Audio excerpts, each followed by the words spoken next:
Okay, what is up there, YouTube? This is a J-Man Time, and today I have a video on some rare Serbian aircraft that have been produced in the years since the collapse or dissolution of Yugoslavia. Now, since at least 2006, Serbia has been an independent country separate from the old Federal Republic or Socialist Republic of Yugoslavia.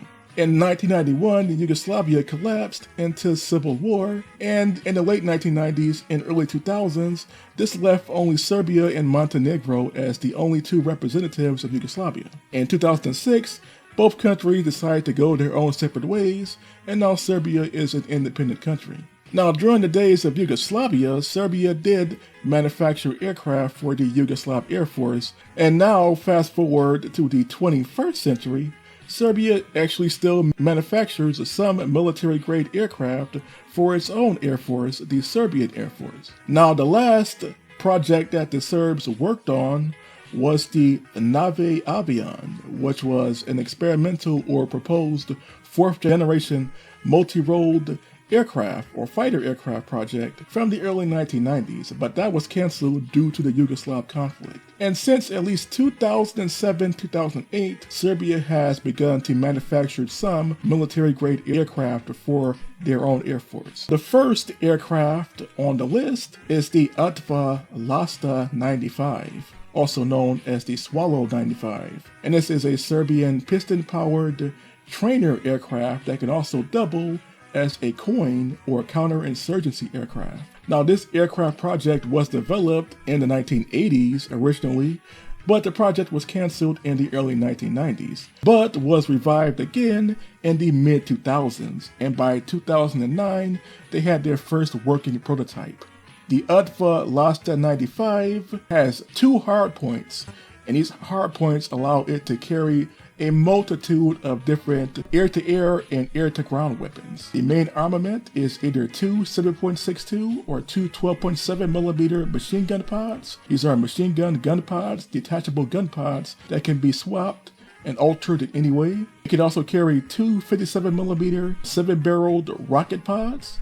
These are rocket pods for use in air-to-ground operations or infantry support operations. It can also carry two 100-kilogram or 220-pound bombs or dumb bombs that can be dropped on enemy positions. The aircraft only weighs just 1,145 kilograms or 2,524 pounds. The aircraft has a speed of 345 kilometers per hour or 214 miles per hour. It has a range of 1,160 kilometers or 720 miles. The aircraft's maximum flight ceiling is 6,000 meters or 20,000 feet. And so far, only about 22 to 36 of these planes have been manufactured since 2009. Now, believe it or not, Serbia is not the biggest user of this plane. The Serbian Air Force only has about 2 to 5 of the ATVA Lost 95s in service with the Serbian Air Force. The biggest user of the ATVA Lost 95 is actually Iraq. The Iraqi Air Force has been using this plane since about 2011. They ordered these planes in 2011 as a simple piston-powered trainers for the Iraqi Air Force. These planes have actually been used in combat with the Iraqi Air Force since 2014. In 2014, you had the rise of the Islamic State, which was a large jihadist group. In fact, the largest jihadist group in history, in modern history anyway, the largest jihad army. ISIS took over 1/3 of Iraq's territory, and as a result, the Iraqi Air Force had to use whatever planes they had available. On top of that, the Islamic State group also took over a number of air bases, which means that ISIS actually captured some of the Iraqi Air Force planes and jets. And this left many Iraqi Air Force units stuck with trainer aircraft like this ATVA Lost 95, which was actually used in combat against ISIS, especially the variants being fitted with the 57mm rocket pods. So this aircraft has actually seen combat in modern times, and Iraq is the largest user of the ATVA Lost 95 or Swallow 95. In 2012, the ATVA Aeronautical Company came up with another multi-role trainer aircraft known as the ATVA Kobach or Sparrowhawk. The Sparrowhawk is an experimental turboprop-powered trainer aircraft from 2012. This aircraft carries much heavier armaments than the ATVA Lost. It could carry between 2 and 4 57mm rocket pods. These are 7 and 16 barrel rocket pods. It can also carry 2 larger 2 to 4 barreled rocket pods, carrying a 100mm rocket per barrel. It can also be fitted with 2 to 4 12.7mm machine gun pods. It can also carry upwards to 5 500 kilogram, 1,100 pound bombs.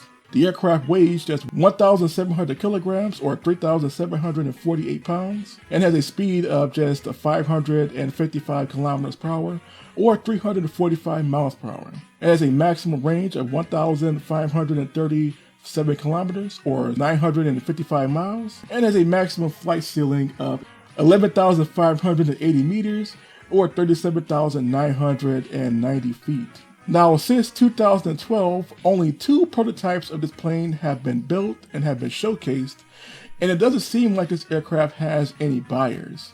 The reason the last 95 became so successful is because they managed to get some buyers for that plane. So far, the Serbs have not been able to find any buyers for the Kobach or Sparrowhawk, and as a result, the plane still remains in the prototype stage as of 2021. But if it was purchased, or if it was manufactured, it would be a bit better than the last 95. The reason this plane isn't selling or hasn't been put into production is because there are simply too many other turboprop-powered piston planes on the market right now. On top of that, many of the world's air forces are switching to jet trainers instead of the piston-powered trainer, although piston trainers are always used as a basic flight training aircraft for most air forces around the world. So I guess this aircraft could fit into that role, but so far it has not made it past the prototype stage. Butfa also developed another trainer aircraft known as the Sova Owl.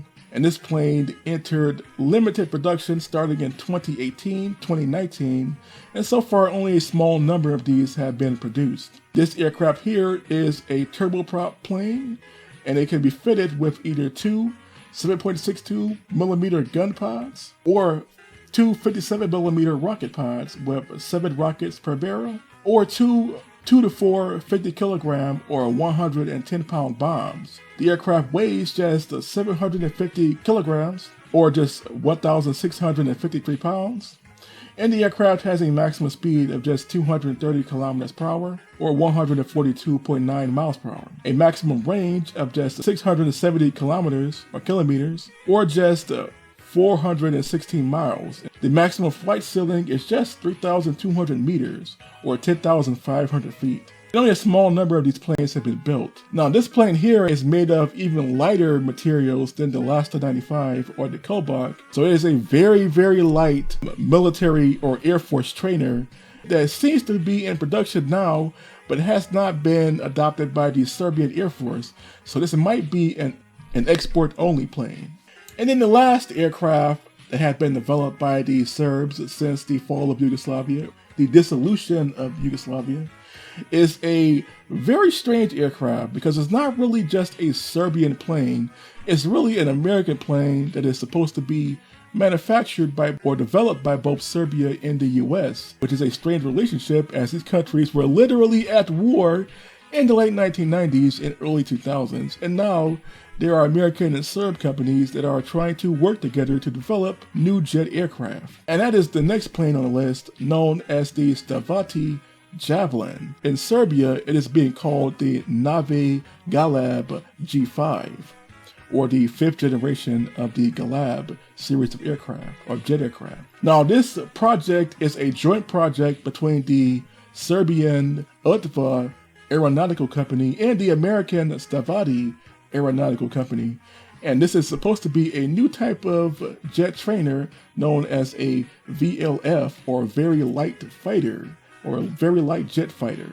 Now, this aircraft is actually an upgrade to a very old jet trainer project from the early 2000s. Way back in the early 2000s, there was a company known as ATG, and they unveiled a civilian military-style personal jet known as the ATG Javelin. This is way back in 2005, and this plane was marketed as both a civilian personal jet, but also as a potential jet trainer for the US Air Force. Now, what happened was the company went bankrupt in 2008, and the Javelin prototype was sold to the Stavatti company back in 2009.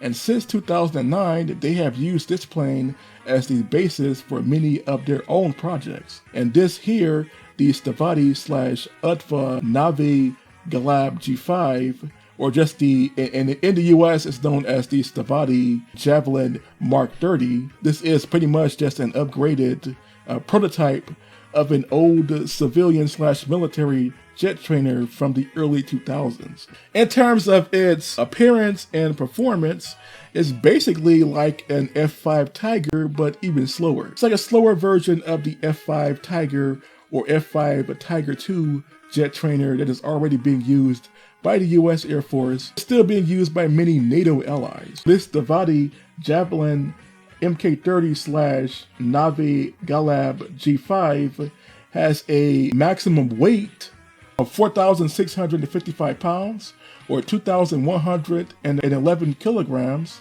The aircraft has a maximum speed of just 575 miles per hour or 925 kilometers per hour. Now, this aircraft has no main armament as of yet because it's still in the prototype stage. But if it was to be developed into an actual jet trainer for either the US or Serbian Air Force, it would be a pretty standard trainer, as the US already has a ton of different jet trainers, especially jet trainers that are based on actual jet fighter aircraft like the American F-15 and F-16. The US Air Force already has a ton of jet trainers based on those aircraft. So I don't know if this aircraft project will actually be successful, especially since the competition is like really large, especially here in the US, where we have tons of aircraft manufacturing companies coming up with a variety of different either jet trainer aircraft for the US Air Force, and even some piston and turboprop powered jet trainer aircraft for the US Air Force. For example, the T-38, which this plane is meant to replace, actually. And so there you have it. This is one of the rare moments in which the US and Serbia are actually developing a joint military aircraft project together. But as of 2021, this project has not been fully unveiled. Only at least 2 photographs of this experimental Stavatti Javelin Mk30 / Navi Super Galab G5 have been unveiled. So the plane has not even exited the prototype stage yet. And that's basically it. These are all of the known aircraft that have been manufactured in Serbia since the dissolution of Yugoslavia in 2006. So what do you all think of these aircraft? Which were your favorite? Please tell me in the comments section below. And until next time, this was J-Man Time signing off.